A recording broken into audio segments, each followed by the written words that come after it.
awesome today. I'm so excited. We are meeting a new friend today. So today we are going to talk to Heather, and we are going to talk about Keto Sisters, finding your path. We are going to talk about KetoCon because we get to go there together, and we're going to talk about food as medicine. But there are a lot of people out there still that don't realize food is medicine. So we're going to talk about that today. So if you have any friends or family who are looking into keto, get them in here. Hello, darling. Hello. So let's get you to point your camera down just a little, because I can see only this much of you. Yeah, it's pretty close to me.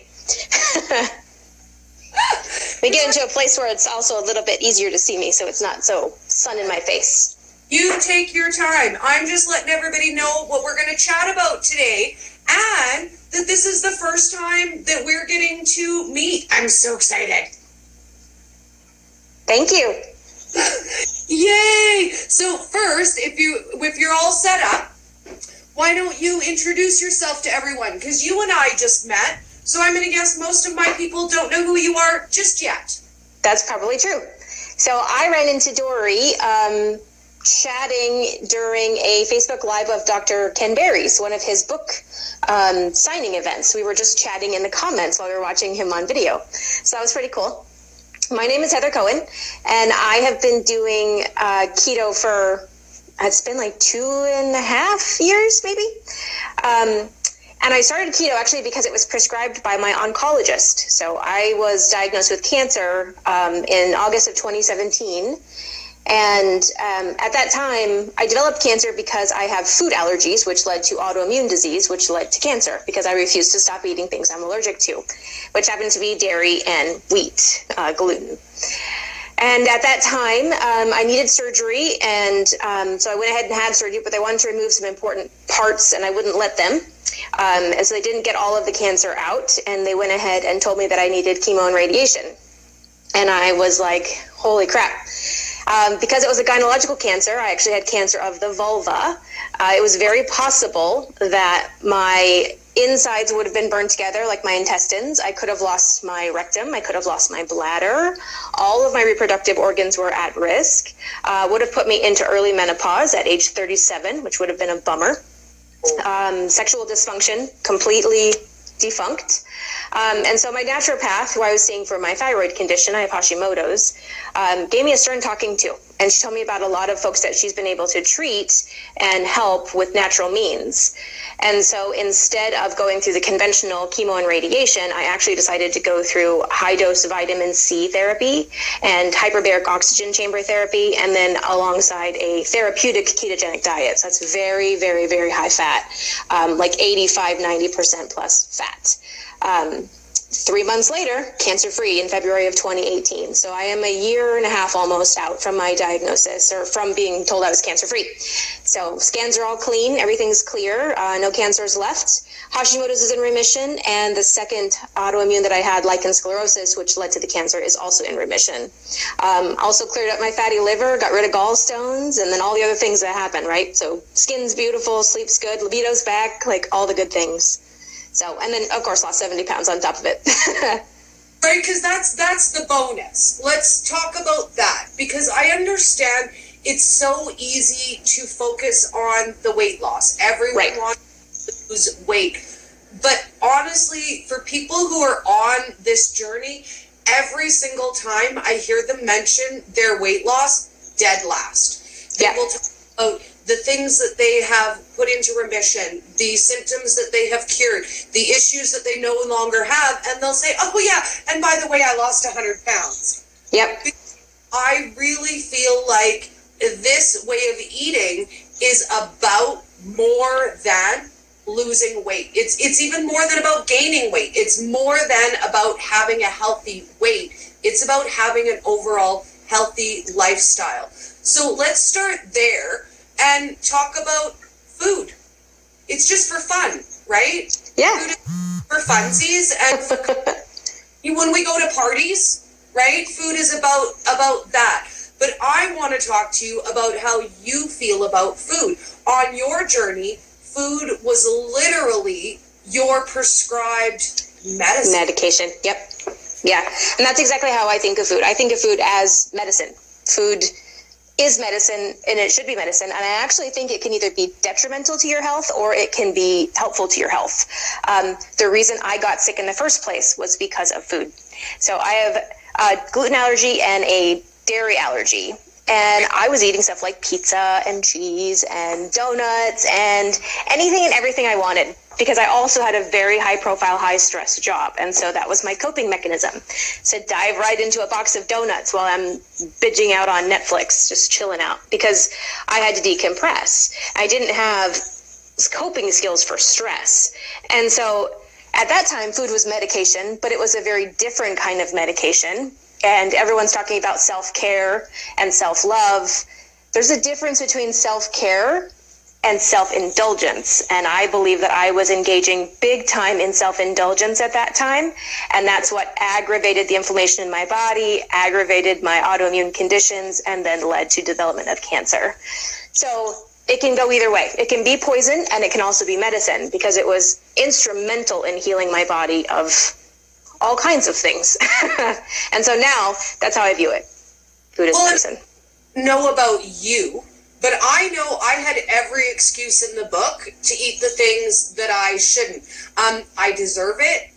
I earned it. I've had a rough day. Rough day, yep. Somebody was mean to me, which, I mean, automatically means 6 donuts. Like, I don't know, how that is in your world, but 2 donuts doesn't anything. That's right. That's right. It's a whole bottle of wine and like half a pizza. Well, yeah, because, hello, comfort, duh. Yep. Either comfort or I just wasn't paying attention because I was busy watching TV, or both, or whatever it was.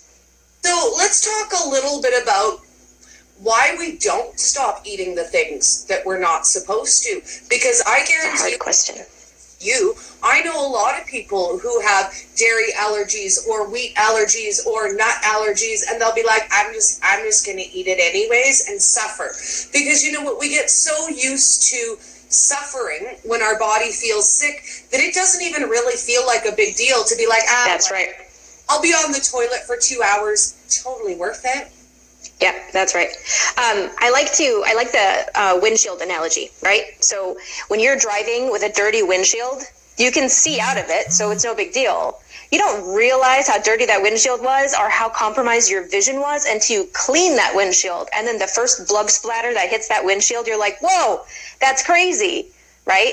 So when you're in a state of poor health, you don't realize how bad you feel until you change that. Now that I'm in a state of good health, when I have even like a molecule of butter on accident, I feel it, and that inflammation hurts. And it's kind of like, holy crap, how was I living for as long as I was feeling like that?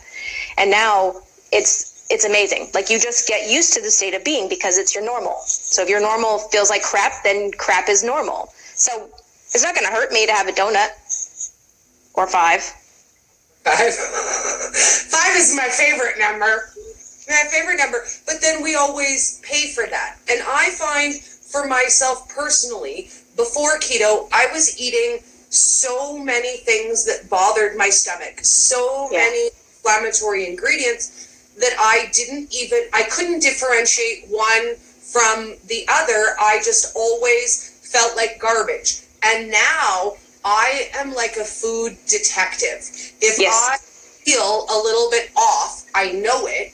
And I know I've eaten something that I shouldn't, and then I go on the hunt. Ooh, what did I have? What was it? Let me look at the labels of things. And I find that because I didn't know I was so sick all of the time, it's almost like a fun game now to play about stuff that bothers me. So let's talk a little bit about that and what changed for you right away when you quit eating things that bothered you, and what kind of took a little bit of time to see a benefit of? Sure. Because of my food allergy situation, I noticed pretty enormous benefits right away with lessening of inflammation. Joint pain went down, bloating went down, bags under my eyes and dark circles went down, my skin improved, heartburn went away. What else? Headaches went away, energy went up, a lot of that stuff, like right away within like the first couple of weeks. One of the symptoms with lichen sclerosis, which is one of the nastiest autoimmune conditions you could possibly have, it's when your immune system attacks the skin of your vulva. And it becomes very, very itchy. The skin becomes very, very thin and tears. Like even going to the bathroom is painful. The itching was gone in like 24 to 48 hours, like gone. And I had had it for like since I was 12. I'd gone undiagnosed forever because it's a rare disease that nobody understands. So that was amazing. The skin started to go back to this normal color because it actually turns white with that disease. Like paper, like a piece of paper white. So it started to get pink again. So I noticed immediate results. I also get very mucousy, like hay fever type symptoms with my allergies. So if I have dairy, I'll have watery eyes, itchy nose, sneezing, clearing my throat, itchy ears. So all of that stuff went away right away. So the food allergy component was a big deal. As far as getting into ketosis, I gradually, the longer, and still now, like the longer I'm in ketosis and the longer I'm eating this way, and I do whole food, clean, dairy-free, no junk or chemicals or fillers or any of that, no sugar. Yeah. The more I do it, the longer I do it, the healthier I get. So when you talk about like mitochondrial health and your telomeres getting longer or shorter, like I feel like I've rewound the clock, like I've gained 20 years on my physical age. And so I keep de-aging, if you will. So, yeah. You know what? Aging backwards. Every doctor I've talked to said it's not a thing. What I see in the mirror every day tells me it's a thing. It's a thing. Because my skin is clearer. I have more even tone. I have less breakouts. Slowly, with intermittent fasting, I'm getting rid of, my turkey bobble. Super sexy, by the way. I just don't know. Like, if you're looking to meet somebody new, I'm just being like... Showcase it. Right? This is me and all my chins and all my glory. Yeah. Like, I'm getting ready to turn 39 next week. And I actually compared pictures of me in college, and I look the same. I look very close to what I did in college. But if I take what I look like now versus like 3 years ago, I look much, much older in the photos from 3 years ago. So I am definitely aging backwards. I agree. And I don't care what doctor says it's not possible. It's happening because everyone around us on a ketogenic diet is experiencing the same thing. They look younger, they feel stronger, they have more energy. And all of these things started for me right away. Now, I found keto by accident. I didn't actually know it was a thing or a diet. And when I started, I was like, hey, this makes sense. Healthy food sounds like, genetically what I'm meant to eat. Sure. And I'm going to say about 3 weeks in was when I realized I couldn't remember the last time I was so depressed I couldn't get out of bed. That's a good one. Yeah, depression and anxiety, all gone. That was my life. I was diagnosed in my early 20s with, at the time they called it dysthymia, but it's basically severe non-treatable depression. And the way the doctor explained to me is, you're just depressed all of the time.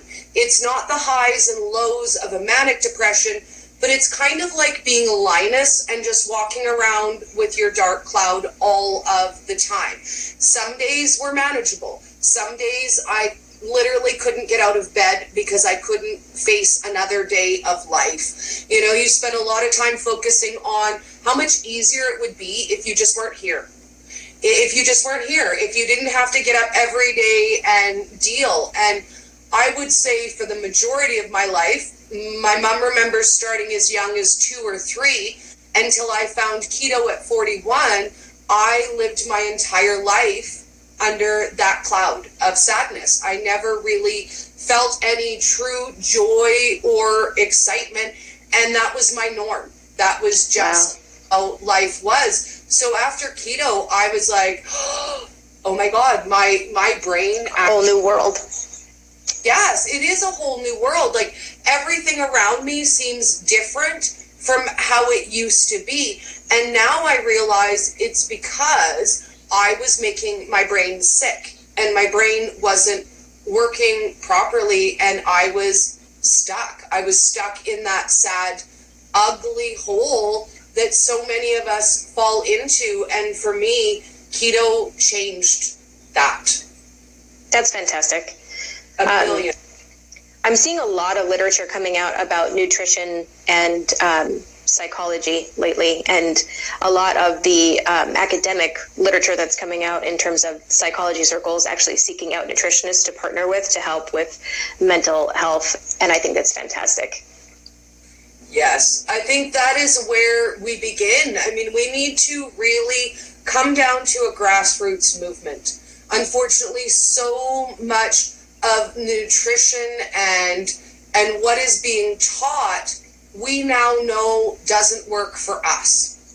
So really, right. It comes down to, at the end of the day, each of us need to take our place in that and talk about keto. Share it everywhere we can, because you never know who needs to hear what you're going to say today. That's right. Might feel like a big deal to you. It's usually the things that I post that I don't want to post that make me feel really super. The vulnerable stuff. When you're looking at it and you write the caption and then you think, do I really want to do this? You shed one tear and you hit send. That's right. Close your eyes and you let the chips fall where they may, because whether people will support you or whether they won't, if you have something to say, someone needs to hear it. Yeah, 100%. You're not the only one in that boat. Someone will identify with your story, your struggle, and your healing. And people say to me, but I'm too awkward, Dori. That's the key. I'm going to tell you what. Hello, Queen of Awkward over here. If it's difficult to share, you need to. The easy stuff to share, everybody's sharing that. Everybody is out there saying, hi, I lost 10 pounds. Hi, I lost 25 pounds. More of us need to talk about what keto gave to us that has nothing to do with weight loss. Right, absolutely. The healing first. Yes. 100%. So what would be your most common question when people message you and they want to know about your story? What do people ask you most often? Oh, let's see here. A lot of folks who are either dealing with cancer or who have a loved one who has been diagnosed or is going through a cancer diagnosis, they often want to know what I ate. I kind of lived off of fat bomb ice cream, to be honest. I have a recipe on my blog. You guys can go to heathercoonan.com. Cooan is how you spell my last name. And my chocolate walnut fat bomb ice cream is up there. And it's really just cacao butter, coconut milk, coconut oil, just kind of all the fat, lots of egg yolks. And so I ate a lot of that. And then Brussels sprouts tended to be kind of my vehicle for bacon grease, because I cook with a ton of bacon grease. Saturated fat is my best friend.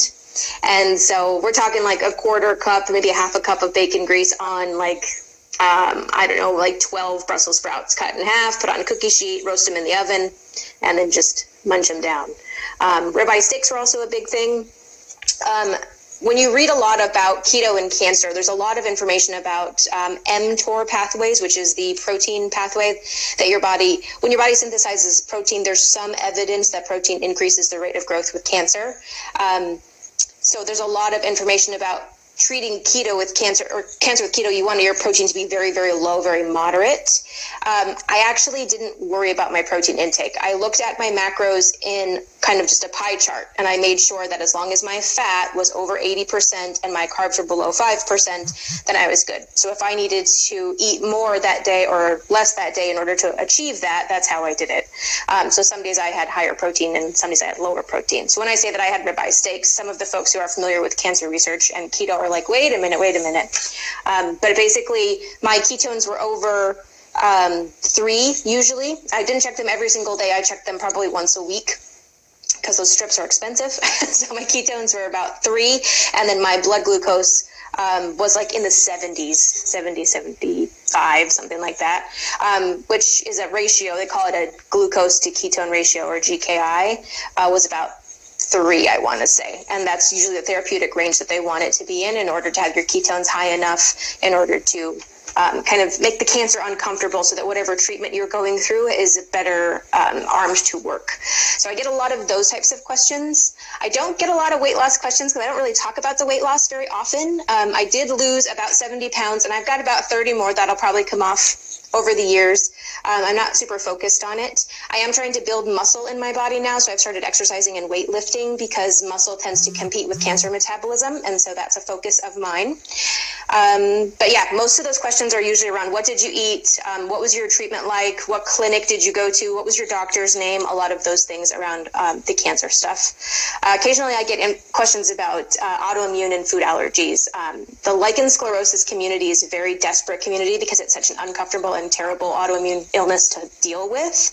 A lot of those folks, and I'm in a lot of support groups, and they want to know desperately, like, what exactly did you eat and how did you overcome? I'm kind of lucky in that I was able to trace everything back to my food allergies. So as long as I stay away from those foods, whether I'm in ketosis or not, my body tends to do all right. Being in ketosis is just kind of a bonus on top of that for the rest of me. Nice. So I would kind of like to wrap up talking a little bit about the differences of keto, because a lot of people are only familiar with the diet version of keto, which is 70% fat, 25% protein, 5% carb. Now, I always try to stress to people, this is a basic starting point. Yes. And each person will need a slightly different amount of carb, fat, and protein. Now, for me, because I'm post-bariatric, when I started keto, there wasn't really anybody to help me figure out my macros. So what I did is I reverse tracked. For 2 months, I ate what I want, when I wanted. I didn't limit myself. And then I looked at that food. And I looked at the amount I eat, and then I was able to adjust. I don't process protein all that well, so I slightly lowered my protein, which upped my fats and slightly upped my carbs. So for me, I found my personal magic number is 80% fat, 14% protein, and 6% carb, which works out to about 12 to 13 grams of carbs a day. But when you're doing a therapeutic ketosis, this process becomes a million times more important. The average person on keto gets their macros, runs with it, and goes. But when you're treating for therapy, I want to talk a little bit more about that and what kind of adjustments you need to make in a standard basic diet. Sure. So keto has kind of become, I want to say, nebulous lately. It's like the ketogenic diet originated for therapeutic purposes, and now it seems that any diet at all that uses nutritional ketosis in any capacity kind of falls under that ketogenic umbrella. And that's where a lot of confusion, I think, is taking place. And then that 75-25-5 has kind of come to be the standard template for what we consider a ketogenic diet. And like you said, some people do much, much better with higher protein. Some people do much better with higher fat. In the therapeutic realm, higher fat is really what you want to go after, because what we're really doing is we are targeting mitochondrial health. And the higher the ketone levels, the more your mitochondria are being fed the right things. And so you want to be as high as you can on that ketone meter. And the key to having really, really high ketones is more fat in your diet. And so when people talk about chasing ketones, I don't know that that really makes much of a difference for weight loss. I say if you're losing and that's your goal, then just go with it. You don't have to be chasing super high ketones. So you don't have to be having tons of butter and MCT oil in your coffee and fat bombs and keto ice cream and all those things if you don't want it if you're not hungry, and if you're losing and you feel good, just roll with it. But in a therapeutic capacity, you do need to add a lot of those things in, because you want your ketone readings to be super, super high, because that's how your mitochondria are going to be recovering from whatever it is they need, especially if you're dealing with any kind of brain function. If you're dealing in that capacity, that's really where ketones, I mean, they're fueling the brain. They're the proper, cleanest, most efficient fuel for the brain. And so that's where a lot of this research has kind of developed from, in treating epilepsy and brain cancer is actually where it started from. And then they discovered through Dr. Warburg and some others that most cancers, I think it's actually estimated that 90% of cancers are glucose driven. And so that means 90% of cancer can be prevented if we just clean up our diet, which is kind of scary. And I'll quote Dr. Ken Berry, because he said something almost a year ago that startled me when we were doing a live, and he said this: Dori, when they grow cancer in a petri dish to study it, how do you think they do that? Do you think they put a little piece of meat in there and grow a cancer cell? And I was like, well, I don't know, Dr. Ken, I don't know about the science. And he said sugar. They grow cancer cells to study them with sugar. So if they physically use sugar to grow cancer to look at it, why would it not grow cancer in our body if we're putting it in there? Right. Yeah, cancer cells have 5 times the glucose receptor of a healthy cell, and that's how the test is driven to figure out if you have cancer or not. PET scan actually is driven off of glucose. They inject you with radioactive glucose into your body, and then they actually go look to see where that glucose was taken up in the most highest volume. And so cancer cells, because they're 5 times more receptive, will suck up all of that glucose in your system. Wow. So I'm going to swipe back our comments on Facebook and see if we have any questions. And I'm going to invite everybody before we close out. If you have any questions for Heather, I would love for you to type them in and I'll read them out for her. And while we're waiting for people to do that, I would love for you to tell us everywhere we can find you. Oh, sure. Facebook, Instagram, all that. Yeah, I'm everywhere. I'm on all social media as Heather Cohen, spelled Cooan. You can find me at heathercohen.com. That's where I blog. And I actually blog both about keto nutrition, but I also put a ton of recipes up that are paleo and AIP and autoimmune friendly. It's a Whole30 friendly. So whatever version or combination that you're doing for you, you can probably find some good recipes on my blog. I also talk a lot about wellness topics. So I am studying currently to be a nutritional therapist over at the Nutrition Therapy Institute, and I plan to specialize in oncology nutrition. I'll be getting an oncology nutrition certificate after that. So holistic nutrition will be my profession. I'm transitioning out of marketing. Marketing has been my way I make money up until now, and so that's the plan. So I've got stuff up there. I just published an article a couple of days ago about the importance of vitamin D in autoimmune disease, so there's lots of good stuff on there. Instagram, I'm Heather Cohen, and then on Facebook I do have a page called Rogue Keto that's specifically for all the keto folks, and so you can find me there on Facebook. If you don't want anything else and you just want keto stuff, you can go there. Yes, and then our wrap-up point, KetoCon. Yeah. So excited. Oh my God. So what is the first thing that you have planned to do? Because like, I don't know. I'm all still trying to figure it out. Totally. So yesterday I actually sat down and mapped out all of the sessions that I'm going to be attending. So I've got everybody figured out. But I'm going a little bit early. So ketogenic.com and Goody Beats are hosting a keto meetup. So I'll be at that. You're going to?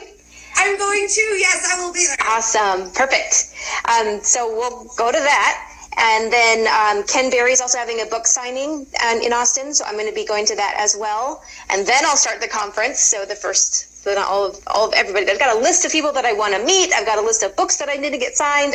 I'm so excited. It's going to be a blast. Oh, I have everything like aiming. I'm coming in on Sunday because I set up the kids zone this year and I need to do a little bit of shopping and stuff like that. So my days start getting crazy on Thursday. Thursday is booth setup. So I'll be helping set up other booths, setting up the kids zone. Then from there, we've got a meet and greet with some of the ladies from my girlfriend's group at 5. Then Robin Davis is having a meetup at Saks. I think it's Saks. And then Dr. Ken's And then I've promised my ladies we'll find something to do, because seriously, the book ends at 10. Who signs off at 10 at night? It's we got to partay. So Sure. That's fantastic. Has something exciting to do on Thursday, after 10 p.m. Shoot me a message and we shall partay. Sounds good. Ever go to bed early. I just don't. That's funny. Yeah, we'll definitely find something to do. I'm super excited. It should be a blast. Yes. And who's your favorite? Who are you dying to meet? Last year? Oh, gosh. Vogel, who's not going to be here. Leanne, yeah. Leanne is on my list. She's been just a wonderful voice, not just for women, but for people who are in this for healing. And so she's fantastic. It's a bummer that she's not going to be there. I'm really looking forward to meeting Ken and Nisha. Those are definitely folks that are high up on my list. And then there's a couple of other brain cancer survivors that I'm looking forward to meeting. Logan Sneed is one. He's a brain cancer survivor. And Josh Perry. And I think that Josh Perry might be a cancer thriver. I'm not sure if he is cancer-free or not. I think he is cancer-free. A few months ago, I did a live with him about his brain cancer. And I think he has been diagnosed in remission. I'm excited. Wonderful. Because I had a lot of fun chatting with him live. I watch a lot of his BMX stuff because I'm such a mom, and I'm like, your adrenaline gets you. Danger! That's so funny. Oh my God, dude, you made my day. Like, I am so not coordinated enough for that stuff, but watching him do it brings me such joy. Like, when he does the lives with the kids that are in training, I'm like, yes, dude, yes, I love it. I could never do it. I'd break my neck. That's funny. So thank you so much for joining us and for your time and for sharing your story with us. And let's do a live when we're at KetoCon. We'll run around like crazy. Yeah. Yes. I love it. That's a great idea. Solid Wi-Fi. So good. Know that at the Palmer Center, you can have all the Wi-Fi you want. We're going to be up all over the place like crazy ladies, sharing everything with the people who come. Fantastic. It'll be almost like you're there. Just live stream the whole thing. Exactly. Have an amazing day, honey. Thank you so much. Thanks so much for having me, Dori. Bye, everyone. Oh, bye.